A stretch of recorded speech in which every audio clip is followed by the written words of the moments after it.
The greatest reason for weakness of Iman, the greatest reason for weakness of Iman is being detached from the book of Allah and the sunnah of His Prophet ﷺ. This is number one. This will kill you every single time. If you are detached from the book of Allah, meaning you don't read it, you don't ponder upon its meanings, you don't memorize it, you don't try to implement it in your life, then you cannot be wondering why your Iman is weak, because you have no attachment to Allah.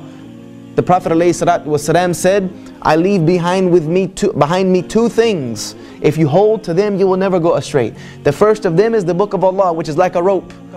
One end of it with Allah Azza wa Jal and the other end of it in your hands. If you let go of that rope, then you lose your connection with Allah Azza wa Jal. You have to continue to keep that connection with the book of Allah. The only way we know Allah is by that which He has revealed to us about Himself.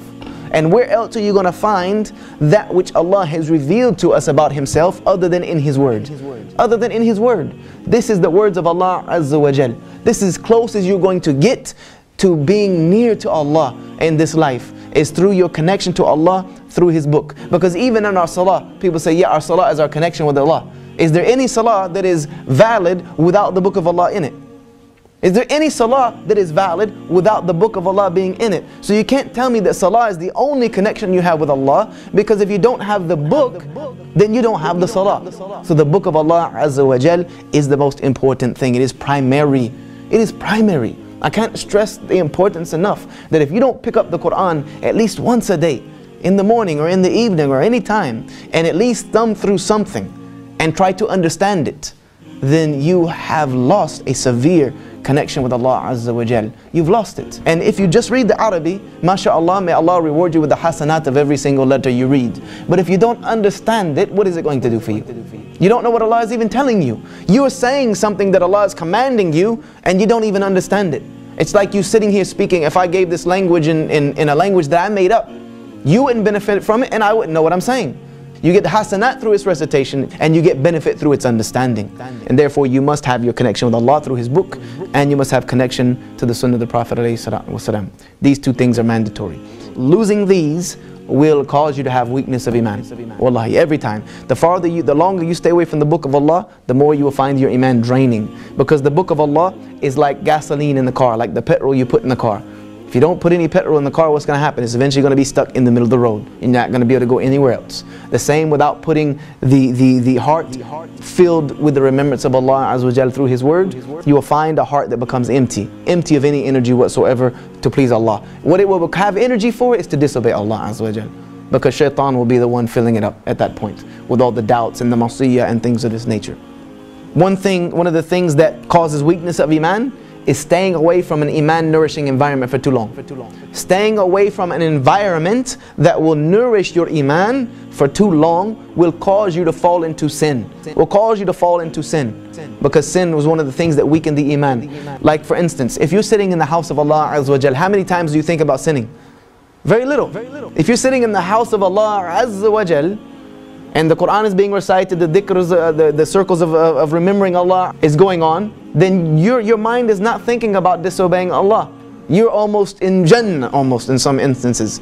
But the moment you go home and you start kicking it on Facebook and you're on Xbox Live or PS3 network, kicking footy around and things of this nature, what happens? You start thinking about disobeying Allah. Shaitan comes to you and you start getting into that mode in that environment. And the longer you stay away from the environment that nourishes Iman, the weaker you will become. Keeping away from righteous companions causes weakness of Iman. Keeping away from people who remind you of Allah Azza wa Jal. As the Prophet ﷺ said, be careful of who you take as your companion, because every man has the deen of his companion. The person you spend the most time with is someone who does not remember Allah Azza wa Jal, does not remember Allah the way you should remember Allah.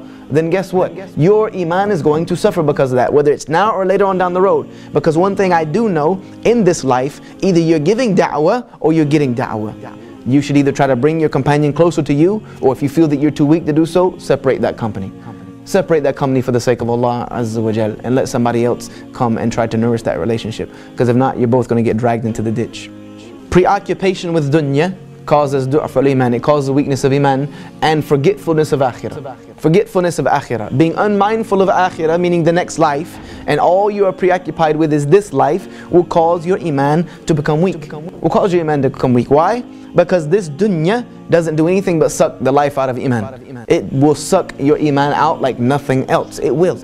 It doesn't mean that we cannot have anything from this dunya and have iman. No. But it must be in some balance. رَبَّنَا أَتِنَّا فِي الدُّنْيَا حَسَنَةً وَفِي الْآخِرَةِ حَسَنَةً وَقِنَا عَذَابَ النَّارِ. We ask Allah for the good of the life and the next, but upon that we ask for Allah to save us from the punishment of the next life.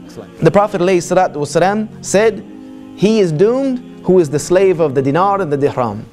That the person who is the slave of money is doomed. They're doomed. If all you do is a slave to the job, you're a slave to the paycheck. Every week you're a slave to this check, then you're doomed. You're doomed. That doesn't mean you don't need to go out and work. You must work, but work is ibadah. You need to understand that your work is an ibadah in and of itself. If you rely on Allah, He will never disappoint you. Allah never disappoints those who rely upon Him. He said it in His book. Inna Allah la yukhliful mi'ad. I don't break my promise. If you keep your word to Allah, you will find a Rabb who keeps His word to you more than you can ever imagine. More than you can ever imagine. And you'll never worry again. You'll learn not to worry. Worry for what? Worry about what? Oh, everything's falling down around us. Well, then Allah is tearing it down so He can build something better. MashaAllah, tabarakallah. We thank Allah for that. If we have a little bit of hardship in between, you're not going to get to Jannah with an easy life. Jannah is surrounded by hardship, and some of us think that we can catapult ourselves over the hardship and land directly in the middle of Jannah. It doesn't work like that. You need to go through the hardship to get there.